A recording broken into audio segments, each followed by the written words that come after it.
I'm sure you've all been watching the news, reading the paper, some true, some untrue, but one thing that I can tell you is 100% certain, Carlos Tavares cares nothing about war stamping or Stellantis.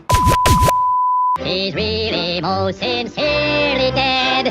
And welcome back to another video, folks. And this is the day after we got the news that Carlos Tavares was stepping down. And so many of you have commented or messaged me and said, what does that mean? What happens next? And I thought I would do a quick video and share with you. It may go a little long, hopefully not, but share with you my thoughts and my experience having been in large publicly traded companies before and watched stuff like this take place, and just share my opinion on what I think will happen. And I'll start off with, there's no way that it doesn't continue, that things don't continue to get worse before they get better. Just look at the stock price today. Wake up this morning, and while everybody or many would have thought that making that announcement would be like the Wizard of Oz when the Wicked Witch of the West died. Let the joyous news be spread, the wicked old witch at last is dead. And everybody came out singing, Ding Dong, the Witch is Dead. Ding dong, the witch is dead. And it was joyful and happy. The thing is that's not how it works. What this is signified, what this is screamed out to Wall Street was, wow, there have been big problems existing there long before today. These weren't problems that happened today. These are problems that they, in many cases, didn't know about, didn't anticipate, and they were just watching what was taking place, and looking at it at face value, which was definitely bad, which is why the stock price was coming down. But when it's bad and the CEO steps down, it is absolutely clear that that CEO did not suddenly decide that he wants to spend more time with his family and go on vacations, that the board of directors absolutely made a decision, voted and said, get this dude out. And somebody or they all sat down and said, start writing your letter. Start writing your resignation letter and pack it up and go. Because that's how these things happen. I've seen this so many times before. Rarely, unless there is some kind of strange scandal tied to money theft or horrible, dirty behavior, do you see CEOs just get blatantly fired? Generally, they're told you need to make your letter, get it over to us now, and resign. And that's the way we're going to go down this road. And by the way, we're going to make good on your package if you do that. If you don't do that, then we will fire you and you will go out in a ball of fire and it will be horrible. So for everybody to win, him to get his money and the company to save some face, he steps down on a Sunday. And I've seen this happen many times before, that these things happen on the weekends, because when you're flying at that altitude, these folks aren't taking time off. They're not chilling on the weekends. They are absolutely working, especially when a company is in this much disarray. So when you think of a company that's this large and this messed up, there are no weekends, there are no holidays, there are no vacations. Everyone, especially at the top, who's getting paid massive amounts of money, are all in every single day. And the board of directors knows we got to figure this out on the weekend, because when the market opens on Monday, we better have our act together. Otherwise, we may have a sharp reaction, a crazy reaction that's not exactly measured and reflective of the actual condition of the company. But the reality of it is the condition of the company is a mess. And I want to put on the screen so I can share with you some talking points. So I think this is, because this will answer some of your questions on like, what's going to happen next? Where are we going from here? Well, let's talk about that. So the best article I have been able to find is this one. And there are a lot out there, but this is the one that's one of the articles that's actually tied to, when you do the search on the stock price of Stellantis, you can quickly find the articles that are considered to be most germane to the situation. And a lot of questions are, why was he fired? Well, why was he axed? Well, of course, that's not what they said. They said he stepped down. But let's be clear, I think everybody knows that he was axed. He was fired. That's the real story. Just like Tim Kuniskis didn't retire and all the other folks that left didn't suddenly decide that they want more time off and were allergic to money and now we're going to just move on with their lives. Decisions were made and overtures were delivered and they were told to write their resignation letter and take their sack of cash and move on.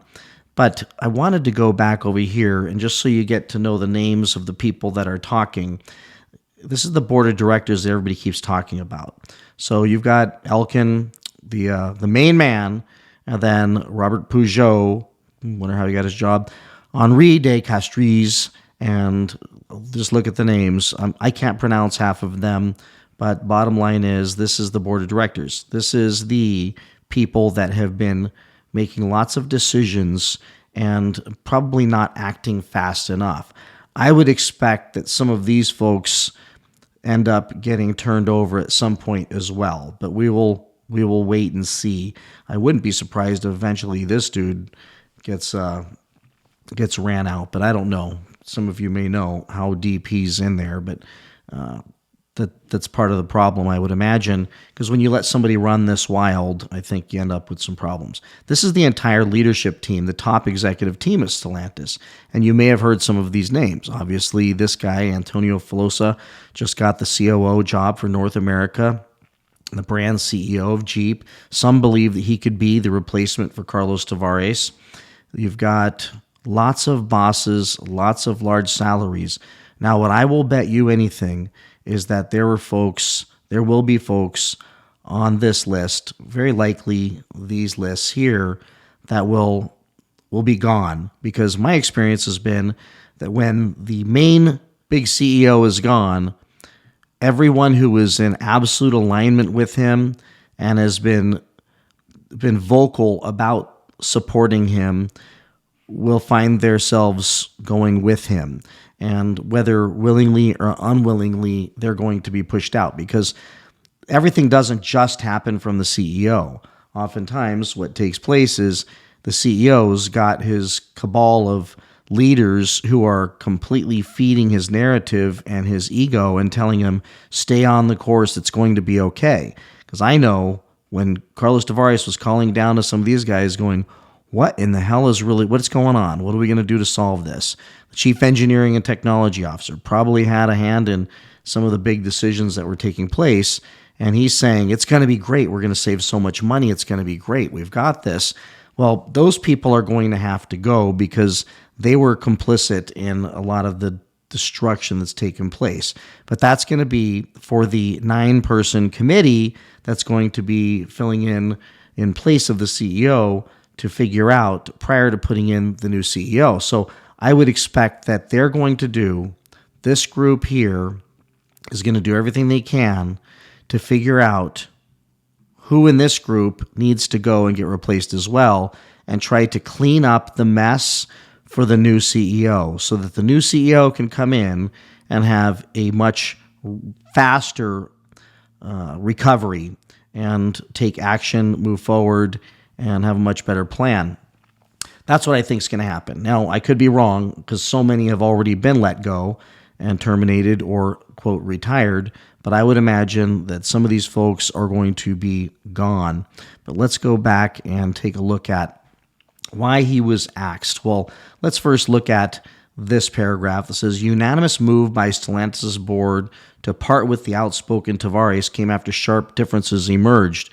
So this here, the unanimous move by the Stellantis board to part with outspoken Tavares, that sounds like a firing to me, no matter how you cut it. They can say he stepped down, walked away, whatever it is, but the bottom line is the unanimous move, meaning they all had to agree that it's time for him to go. And it says that this came after their sharp differences emerged over the company's electrification strategy and clashes over his short-term focus on restoring his reputation, which had been tarnished by a collapse in the group's financial performance, according to people familiar with deliberations. So let me translate that. It goes on here to reiterate that, but that basically means that he he was pushing really, really hard, so hard to right the ship while it started to lose money, and they started to lose their great financial story and their stock price. And he absolutely did everything he could to try to convince the board of directors and everybody else involved that his decisions would right the ship and things would be great. And it does say this in this article that that was the plan. That was the plan to fix his reputation, fix the company's reputation, and show that he's a great CEO. The problem is he cut way, way too deep. Goes on to say, but people with knowledge of the discussions said tensions between Tavares and the board had risen rapidly in recent weeks as he engaged in a tug-of-war with public institutions, suppliers, dealers, especially in the U.S., in a bid to improve the group's financials and restore its reputation. Tavares, people close to the discussion said, was shocked by the damage to his name from the sudden deterioration in the company's performance, meaning Tavares was shocked that everybody was blaming him for the disaster the company had become. That's what I said before. The emperor's wearing no clothes in one of my videos. That's narcissistic behavior. How could he be shocked? It just kept sliding and sliding, and he just kept cutting and cutting and cutting. The person added, Tavares tried to beat revised financial targets for 2024 by improving Stellantis' cash flow position through squeezing suppliers, but the board felt the short-term measures were not sustainable. In an interview with Financial Times in October, Tavares expressed confidence he could normalize the situation by the end of the year. Stellantis on Sunday confirmed it would maintain its 2024 guidance. That was a problem. The narrative is, there's a limit to reducing costs, blah, blah, blah. Please tell that to the consumers, Tavares said in October. I think today, if we don't make the consumers happy, we disappear. The problem is he wasn't listening to consumers. He's looking at the stock prices. He's looking at the financials of the company, and he's thinking that's what he needs to fix. He also spoke out against industry calls to water down European regulations to cut emissions, warning delays to the EV transition would ultimately bring higher costs. Says Carlos believes you don't change the rules in the middle of the game. You have to be on the right side of history, said a person familiar with his thinking. Basically, the same exact problem in America now that Trump got elected is that, yes, the rules are going to change. The change in the rules are happening in the middle of the game, and you are way too far down the field to turn around. Now, this is interesting. When I read this, his cost-cutting measures were infamous inside the company, with critics saying he was cutting to the bone. At one point, IT spending was reduced to such an extent that it lost track of thousands of vehicles in France, according to people with knowledge of the situation. In another case, one supplier was told they could not be paid because the person to process the payment was on maternity leave and the company had not hired cover. This is funny. Guests invited to the Ellesmere Port factory in the UK this year were served with drinks from a coffee machine that had been transported more than 100 miles from its plant in Luton because staff were not allowed to buy one. Of course, they're saying they're going to conclude the search and announce their new CEO by the first half of 2025. So that'll be quite a while. I mean, we're talking about 4, 5, 6 months or so for them to be running with their 9-member executive team. It also says here they include Maxime Picot, Stellantis chief purchasing officer, who was regarded internally as a candidate to succeed Tavares even before his resignation. Let's look at who that dude is. So I think he's down here. Here he is, Maxime Picot. That's who they think or has had on the list. So could he be the one? I wouldn't put that past him, that they pick somebody from inside, even though in this article they're saying they will search long and far, inside, outside, to try to find their replacement, their successor.